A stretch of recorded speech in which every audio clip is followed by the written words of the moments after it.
Pessoal, tudo bem com vocês? Vamos dar continuidade à nossa patologia clínica e hoje nós vamos entrar então num outro tema, que é a nossa bioquímica clínica. Na nossa última aula nós falamos sobre a parte de hemostasia e agora nós iremos começar a falar sobre a parte de bioquímica clínica, avaliação renal, avaliação hepática, avaliação pancreática e avaliação muscular, tudo através de dosagem de componentes bioquímicos, né? Componentes químicos do sangue, que vai mostrar se o órgão está funcionando ou não. Quem participa já de rotina de estágio já deve ter ouvido falar ou já deve ter visto sobre esses exames, tá?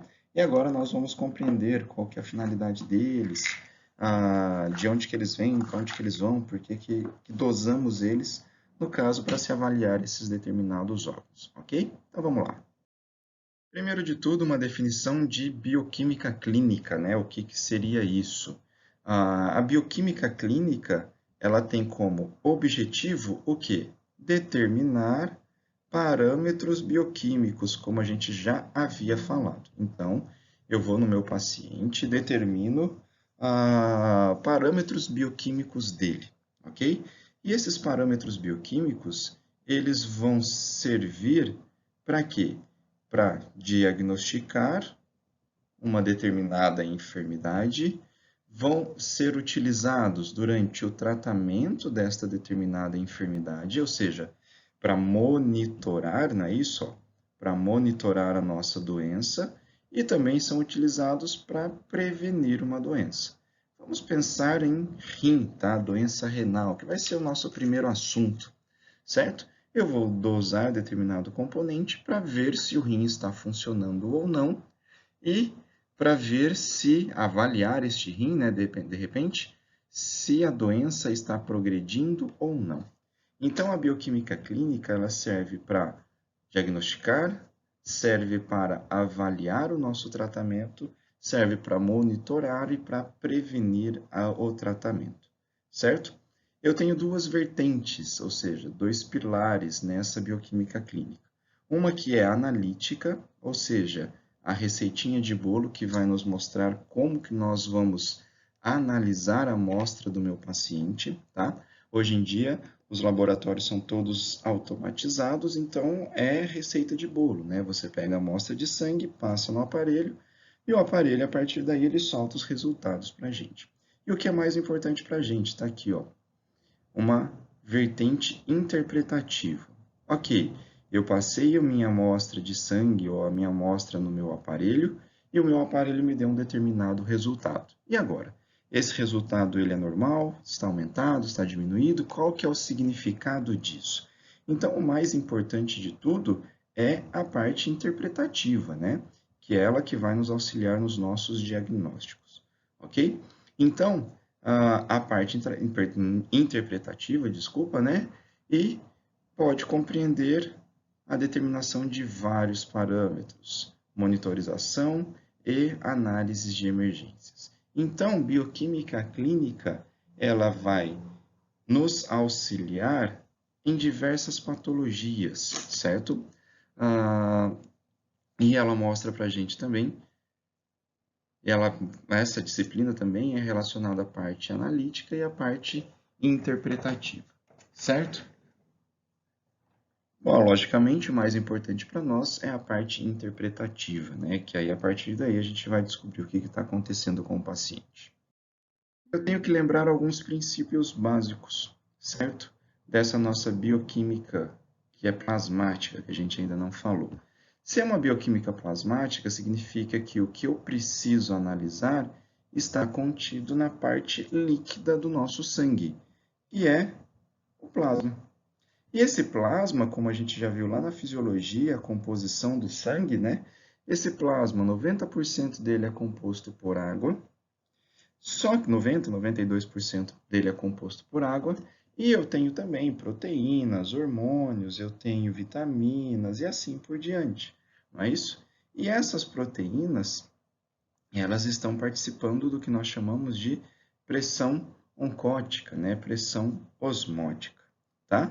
Então, o que vocês têm que lembrar é o seguinte: bioquímica plasmática, meu plasma basicamente composto por água, E dentro desta água, ou dentro desta parte líquida também, nós temos as nossas proteínas. E como nós já falamos em algum momento oportuno, a função dessas proteínas é o quê? Transportar. Ou seja, eles são carreadores, é como se fosse um mototáxi, né?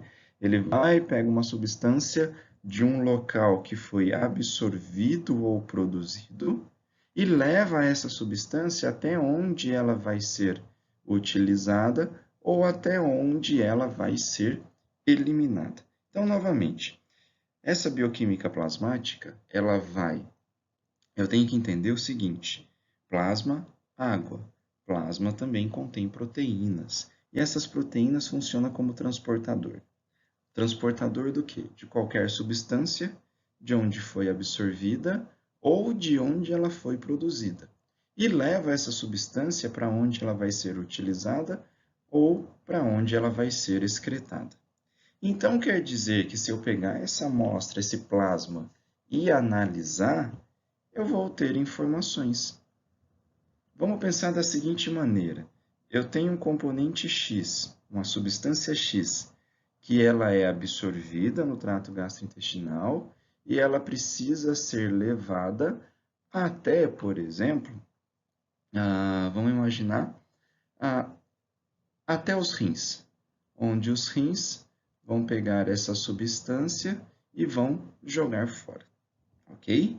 Então, eu tenho uma substância X que é absorvida e tem que ser levada até os rins e os rins vão jogar ela fora.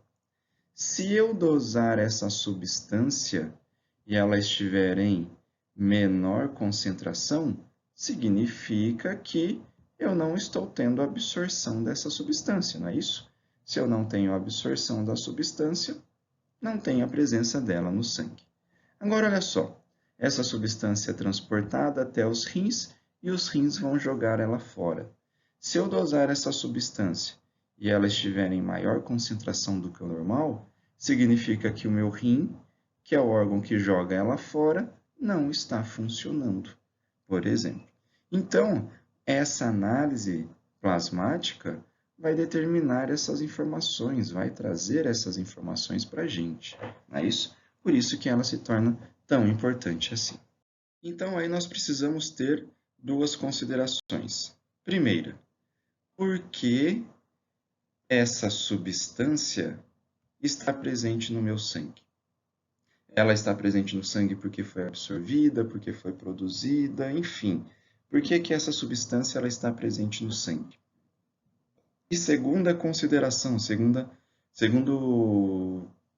pergunta que nós temos que fazer: de onde ela está vindo e para onde está indo? Lembra do exemplo passado que eu dei para vocês? De onde que ela está vindo? Ela está vindo porque foi absorvida no trato intestinal. E para onde ela está indo? Ela está indo para os rins. Ok, então sempre temos que ter essas perguntas em mente. Por que que essa substância está presente no meu plasma sanguíneo? E segundo, ela está vindo de onde? E ela está indo para onde? Certo? E aí nós conseguimos raciocinar em cima das alterações sobre essas substâncias, tá?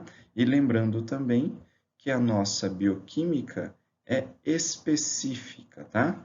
Um determinado constituinte é específico para um determinado órgão. E isso a gente vai entender no decorrer das nossas aulas, ok? Então, isso é bioquímica clínica. E aí lembramos também que o sangue ele é composto pela parte líquida, e essa parte líquida ou é o meu plasma ou é o meu soro, certo? Vocês lembram a diferença entre plasma e soro? Se não lembrem, então eu quero que vocês relembrem as primeiras aulas, porque lá na nossa primeira aula nós conversamos sobre isso. Eu não vou falar isso agora não, tá? Procurem, se caso tiverem dúvida, vocês vêm e conversem comigo, porque isso nós já conversamos também. Então eu vou deixar para vocês procurarem isso, ok? Alguns testes eu preciso utilizar soro, outros eu posso utilizar plasma, certo? Se vocês tiverem dúvida, ou liguem para o laboratório para qual vai ser realizado este exame, este teste laboratorial, ou sempre utiliza o soro, certo? Na dúvida, não sei qual material eu vou mandar para essa bioquímica clínica, manda soro, que o soro pode ser feito para qualquer teste, ok? Isso depende muito de reagentes químicos, isso depende muito do aparelho laboratorial. E o próprio laboratório pode te mostrar, pode te falar qual, qual material, né, plasma ou soro vai ser utilizado. Mas se você tem dúvida e não consegue falar no laboratório, sempre manda soro que vai dar certo.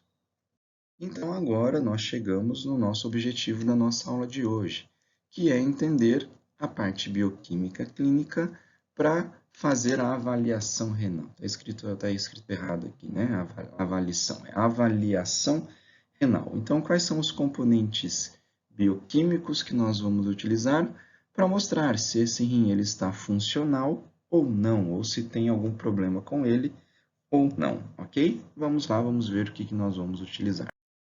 Então, quando a gente fala de bioquímica clínica, né, de função renal, esses testes de função renal podem ser usados como marcadores de função renal. O que seria isso? Eu vou dosar uma determinada substância no sangue e essa substância vai mostrar para mim se o meu rim está funcionando. Lembra que a função renal, entre todas elas, é filtração, né? Filtração e excreção. Tá?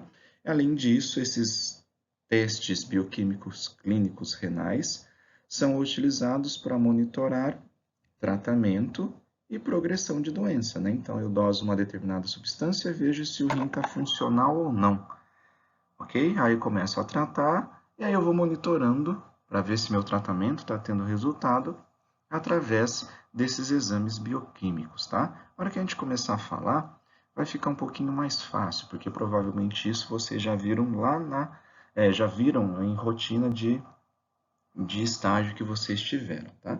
Então vai ficar um pouquinho mais simples, se alguém ainda está com alguma dúvida pendente.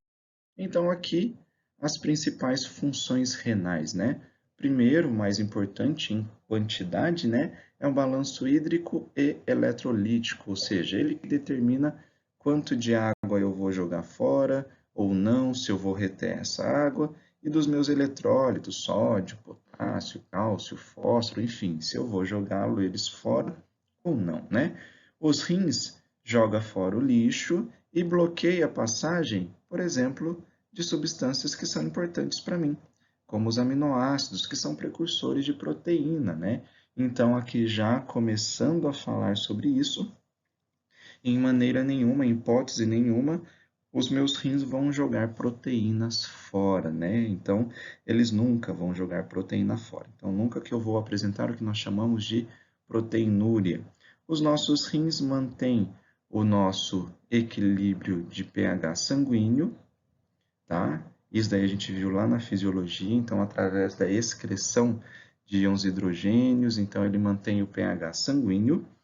Ele joga fora o lixo, né, como nós já havíamos falado, produtos finais do metabolismo de nitrogênio, como ureia, e também a creatinina. Então, olha só, provavelmente esse nome, ureia e creatinina, vocês já viram no estágio de vocês, mas a gente vai falar sobre isso. Os nossos rins têm atividade endócrina, então eles produzem aquele hormônio chamado de eritropoetina, que a gente conversou bastante nas nossas primeiras aulas, não é isso? Ele produz aquele hormônio chamado de eritropoetina, que vai até a medula óssea e faz com que essa medula óssea produza as nossas hemácias, né? E os nossos rins também é um local de ação de vários hormônios, como por exemplo, hormônio antidiurético e aldosterona. E aqui eu peço que vocês relembrem, né, essa fisiologia renal. O que o ADH vai fazer e o que a aldosterona vai fazer lá nos nossos rins. É simples, tá? Mas aí eu peço que vocês relembrem isso daí. Então, procurem e pesquisem sobre isso e a gente vai agora continuar com a nossa aula falando dos testes bioquímicos renais. Então, quando a gente fala nos testes de função renal, né, nós temos provas de concentração de urina, e isso nós vamos falar na nossa urinálise, tá? Então, não vamos falar muito sobre isso agora, que é os testes de concentração ou provas de concentração urinária. Notem isso daí, e isso a gente vai falar na parte de urinálise, tá? As nossas provas bioquímicas séricas, que é o que a gente vai conversar, provas bioquímicas urinárias, que a gente também vai falar um pouquinho, e dosagem de algumas enzimas, né, algumas substâncias na urina também, que a gente vai dar uma abordada, tá? De uma maneira um pouco mais simplista, mas a gente vai abordar também. Então, essas provas bioquímicas séricas, né? Então, eu vou dosar esses componentes do plasma ou do soro sanguíneo. A primeira delas está aqui, é a nossa creatinina. Creatinina, ela deve ser filtrada pelos rins e ela não é reabsorvida. Então, ela é filtrada e ela é jogada fora, ok? De onde que vem? Lembra daquelas perguntinhas que nós tivemos, naquelas considerações a fazer? De onde que vem a nossa creatinina? Ela vem da creatina muscular. Creatina muscular ou fosfocreatina, né? Que nada mais é do que um componente para a energia do nosso músculo esquelético. Quanto maior a concentração de musculatura esquelética do meu paciente, maior a quebra dessa fosfocreatina, né, que é da onde obtém energia para a contração muscular, não é isso? Então, essa creatina muscular, olha só, creatina muscular ou fosfocreatina é a fonte de energia, né, para a nossa contração muscular. Ela é quebrada e agora nós teremos origem a creatinina. Essa creatinina chega lá nos rins. Primeiro, ela está no plasma sanguíneo, né? Esse plasma sanguíneo passou pelos rins, os rins filtrou esse plasma sanguíneo e agora os rins vão pegar e vão jogar tudo isso fora. Então, ela é livremente filtrada, então, basicamente, toda ela é filtrada, só que nada dela é reabsorvida, tá? Por isso que pessoas que estão fazendo academia, musculação, estão treinando, elas tomam creatina. Creatina é fonte de energia para o músculo estriado esquelético, certo? Ou fosfocreatina, né? A creatina é a fonte de energia que será transformada em creatinina e essa creatinina é filtrada e jogada fora pelos rins. Então vamos começar a pensar. De onde que está vindo a nossa creatinina? Ela está vindo a partir da creatina muscular. Para onde que está indo a nossa creatinina? Está indo para os rins. O que os rins vão fazer com a creatinina? Filtrar e jogar fora. Então, se eu tenho um aumento das concentrações de creatinina, significa que aquele órgão que deve jogar fora não está jogando. Então, significa que os meus rins não estão funcionando. Por isso que é uma prova de um marcador de função renal, ok?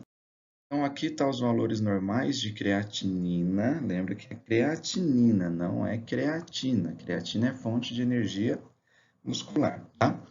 Aqui estão os valores normais de creatinina para cães e para gatos. Basicamente a mesma coisa. De meio, dependendo da idade, até 1,9, tá? Aqui está 1,4, mas é o normal. Miligramas por decilitro. E gatos, de meio até 1,6 miligramas por decilitro. Aqui eu coloquei de cães e gatos, mas logicamente todas as espécies têm os seus valores normais. Então quer dizer que equino, bovino, pequenos ruminantes e assim por diante, eles têm os valores normais de creatinina. Então, quando eu tenho aumento na concentração de creatinina, nós chamamos isso de azotemia. Então, novamente, azotemia é quando eu tenho aumento na concentração de creatinina. Ok? Então, isso nós chamamos de azotemia. E aí nós teremos três tipos de azotemia. Uma azotemia chamada de azotemia renal, uma azotemia pré-renal e uma azotemia pós-renal. Vamos entender o que é isso. Então, olha só, aqui eu desenhei o meu rim, tá? Aqui está chegando a artéria renal e aqui está saindo veia renal, ok? E dos nossos rins, o que nós temos saindo aqui? O nosso ureter, não é isso? E o ureter vai lá na bexiga, da bexiga à uretra, e assim por diante a urina vai ser jogada fora. Vamos entender o que seria essa azotemia. Então, só relembrando. A azotemia nada mais é do que um aumento na concentração de creatinina. Ok? Ficou claro isso, certo? Vai anotando aí no caderno de vocês para vocês não se perderem. Então, a azotemia, nós temos 3 tipos. Uma azotemia pré-renal, uma azotemia renal e uma azotemia pós-renal. Então, uma azotemia renal fica mais simples da gente entender que o órgão que filtra não está funcionando. Pronto, o sangue chegou nos rins, era para ser filtrado, só que o rim não funciona, então ele deixa de ser filtrado, consequentemente aumenta creatinina no sangue, ou seja, ocorre uma azotemia, certo? Isso é o que nós chamamos de azotemia renal. Uma azotemia pré-renal, o meu problema está antes dos rins, concorda? Então, significa que não está chegando fluxo sanguíneo. Espera aí, a nossa creatinina não é levada até os rins pelo sangue? Então, quer dizer que, se não chega sangue até os meus rins, não tem como ele filtrar e jogar fora essa creatinina. Então, está aqui, ó, diminuição da perfusão renal. Então, situações onde eu tenha hipovolemia, que esse sangue, esse fluxo sanguíneo não chega até os rins, nós teremos uma azotemia pré-renal. A azotemia renal nós já entendemos, então está aqui, ó, insuficiência renal aguda, doença renal crônica, qualquer nefropatia, tá? E agora, uma azotemia pós-renal significa que meu problema está depois do rim. Mas depois do rim aonde? Chega sangue nele, esse sangue é filtrado, só que agora esse sangue não... o sangue é filtrado, é formado a urina, só que agora essa urina não vai ser jogada fora. Por que essa urina não vai ser jogada fora? Ou porque eu tenho uma pedra em uretra ou ureter que está obstruindo minha passagem de urina, ou até também porque a minha bexiga está rompida, não é isso? Imagine que o rim filtre, essa urina passa pelo ureter, vai para a bexiga, só que a bexiga agora ela está rompida, então essa urina não vai ser jogada fora, certo? Então é isso, uma azotemia pré-renal, meu problema está antes do rim, no fluxo sanguíneo, por exemplo. Uma azotemia renal, meu problema está no rim, ele não está funcionando. E uma azotemia pós-renal, onde o meu problema é na eliminação dessa urina, certo? Ou porque eu tenho uma pedra obstruindo a uretra e a urina não é jogada fora, ou eu tenho uma ruptura de bexiga urinária. Ok? Ficou claro isso para vocês?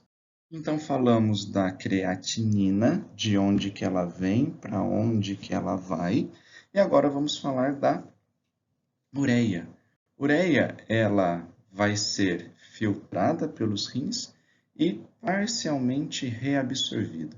Em torno de 40% dessa ureia vai ser reabsorvida, tá? De onde que vem a ureia? Ela vem da formação de amônia, tá? E de onde que vem essa amônia? Da degradação de proteínas. Então, essa amônia foi formada, vai passar pelo fígado e ela vai ser incorporada nesse ciclo da ornitina, tá? Então, essa amônia foi formada, está no sangue, passou pelo fígado vai pegar essa amônia e vai transformar em ureia. E aí essa ureia vai até os rins e vai ser parcialmente jogada fora e uma outra porção será reabsorvida.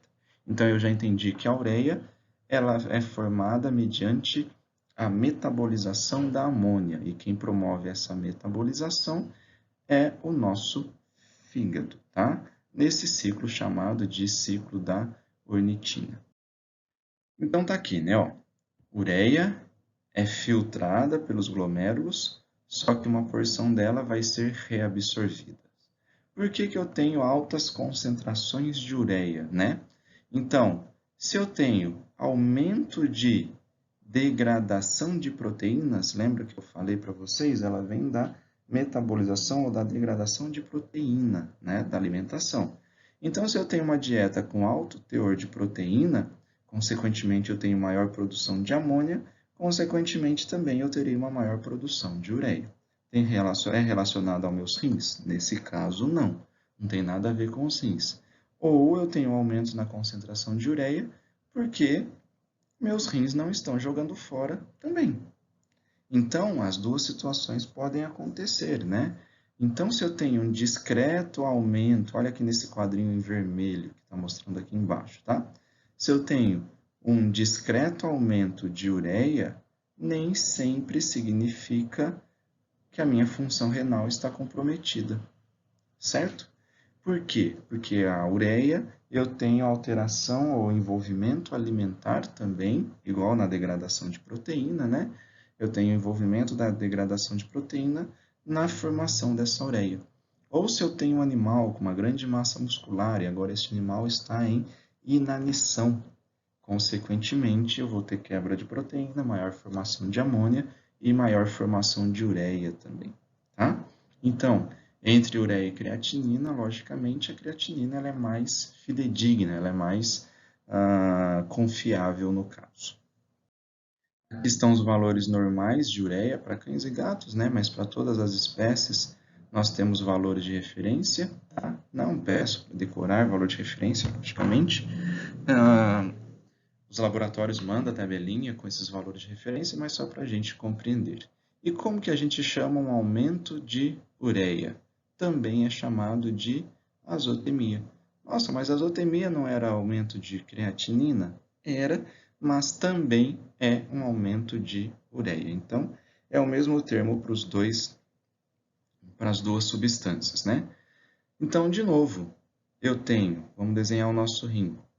Eu tenho uma azotemia pré-renal, uma azotemia renal e uma azotemia pós-renal. É a mesma história? Exato, é a mesma história. Então, olha só, uma azotemia renal é quando o meu rim não funciona. Uma azotemia pós-renal é quando a urina não é jogada fora. E uma azotemia pré-renal pode significar que eu tenho diminuição de perfusão renal, como a gente já havia falado, ou no caso da ureia, por exemplo, quando eu tenho aumento da ingestão de proteína ou o meu animal não está se alimentando e ele está começando a catabolizar a proteína presente no corpo dele. Ou seja, ele está perdendo proteína. Perdendo assim, ele está consumindo suas proteínas, né? Sua musculatura ela está sendo consumida para obter energia. Então, isso são as causas do aumento de ureia sanguínea. Tenho causas também da diminuição dessa ureia circulante, então dietas com baixo teor de proteína também vai diminuir a concentração de ureia. Se o meu fígado não transforma amônia em ureia, consequentemente meu fígado eu tenho uma baixa concentração de ureia, não é isso? Então, uma insuficiência hepática, esse desvio portosistêmico, eu quero que vocês procurem saber o que é isso, e aí depois a gente vai conversar um pouco mais sobre ela, beleza? Então, eu tenho causas na diminuição de ureia também. Eu não falei de causas na diminuição de creatinina, né? Exato, lá na creatinina isso não tem significância, não tem importância nenhuma. Já na ureia tem importância, sim. As nossas provas bioquímicas urinárias, então até agora nós estávamos falando sobre bioquímica sérica, com dosagem de ureia, dosagem de creatinina, não é isso? Agora as nossas bioquímicas urinárias, esses componentes serão dosados na urina, que é creatinina e proteína. Então é o que nós chamamos de UPC. O que seria esse UPC? Eu vou dosar creatinina de onde? Da urina. E vou dosar proteína total de onde? Da minha urina. Logicamente, a concentração de creatinina na urina ela é extremamente alta, né? Porque a creatinina foi filtrada e foi jogada fora. A concentração de proteína na urina ela é totalmente baixa. Por quê? Lembra que eu falei para vocês em condições fisiológicas, eu não jogo proteína fora, tá? Em condições fisiológicas, eu não jogo proteína pela urina. Então, o que eu vou fazer? Dosar creatinina e dosar proteína urinária. E vou fazer a razão. O que é isso? Eu vou pegar a proteína que eu dosei na urina e dividir pela concentração de creatinina. Ok? Então, de novo, eu vou fazer essa razão. Proteína, creatinina urinária. Eu doso proteína da minha urina, vai dar um determinado valor. Logicamente, esse valor é um valor baixo. E doso também a creatinina dessa urina. Logicamente, é um valor extremamente elevado. E aí eu divido a proteína pela creatinina. E isso é o que nós chamamos de razão proteína-creatinina. Para que isso serve? Para mostrar para mim se o meu paciente está ou não jogando proteína fora. Lembra que eu falei para vocês, em condições fisiológicas, nunca que eu jogo proteína fora. Se eu começo a jogar proteína fora, significa que eu já tenho alteração de função renal. Ok? E aí eu peço para vocês anotarem quais são os valores, certo? Até 0,2, meu animal não é proteinúrico. O que é proteinúrico? Ele não joga proteína fora. De 0,2 até 0,5, ele é suspeito ou está no limite. E maior que 0,5, meu animal já é proteinúrico, né? Ele já joga proteína fora. Às vezes eu doso ureia, às vezes eu doso creatinina e tá tudo normal. E aí eu faço essa razão proteína-creatinina e o meu paciente ele é proteinúrico. Então significa que ele já tem lesão glomerular, ele já está perdendo proteína. Ok? Entenderam isso? Então isso é bem importante, tá? Porque ele mostra pra gente, logo no comecinho, se meu paciente já tem lesão glomerular ou não. E a partir disso já tem como eu interferir farmacologicamente e evitar que essa progressão ela continue. E aí outras determinações químicas no sangue, que é o que a gente chama de eletrólitos e os não eletrólitos. O que são os eletrólitos? Sódio, potássio, cálcio, fósforo e assim por diante. Quem que são os nossos não eletrólitos? Como, por exemplo, o pH sanguíneo. Então, são outras determinações químicas no sangue que mostram para a gente se o rim está funcionando ou não. E alguns eletrólitos, né, que a gente pode dosar para avaliar a função renal. Isso daqui está envolvido, logicamente, diretamente com a fisiologia renal. Então, novamente, vocês têm que relembrar a fisiologia renal. Vamos falar do potássio. Então, quer dizer que são eletrólitos que eu posso dosar que vão mostrar para mim se o rim está funcional ou não? Sim, exato. Logicamente, isso não substitui ureia, não substitui creatinina, não substitui aquela razão proteína creatinina urinária, não substitui esses exames, ok? Mas aqui são exames complementares, né? Olha só, o nosso potássio. O que acontece com o potássio normalmente? Ele é filtrado e jogado fora. Isso no rim normal. No rim que não funciona, então eu deixo de jogar ele fora. Consequentemente, eu tenho uma hipercalemia, que é um excesso de potássio. E só lembrando, o potássio ele é cardiotóxico, né? Então, na doença renal, eu tenho retenção de potássio. No sódio, normalmente o rim ele deve reabsorver o sódio. Se o rim não funciona, ele perde essa capacidade de reabsorção. Consequentemente, eu entro em um quadro de hiponatremia. Então, se eu dosar esses eletrólitos no meu paciente renal, potássio, por exemplo, vai estar alto, sódio vai estar baixo. Isso mostra para a gente comprometimento dessa função renal. Com relação a cloreto, ao bicarbonato, ou seja, com relação ao pH sanguíneo, meu pH ele começa a ficar mais ácido, né? O pH começa a diminuir. Com relação a fosfato, eu tenho uma hiperfosfatemia, ou seja, eu começo a reter potássio, tá? Então, isso são eletrólitos, alterações nesses eletrólitos que acontecem no nosso paciente renal. O cálcio, por exemplo, né, numa doença crônica, eu tenho hipocalcemia, ou seja, eu começo a perder cálcio. Então, isso é importante porque cálcio nós vimos que é importante para processos de coagulação, é isso? Então, eu não posso ter hipocalcemia. Se eu tenho isso num paciente renal, eu tenho que suplementar. Se o paciente renal tem hipercalemia, né? Ou seja, excesso de potássio, eu tenho que dar algum jeito de tirar esse potássio do corpo do animal, porque ele é cardiotóxico, pode dar alterações cardíacas. Então, é para isso que nós dosamos esses eletrólitos. E os não eletrólitos, como a gente já havia falado, né?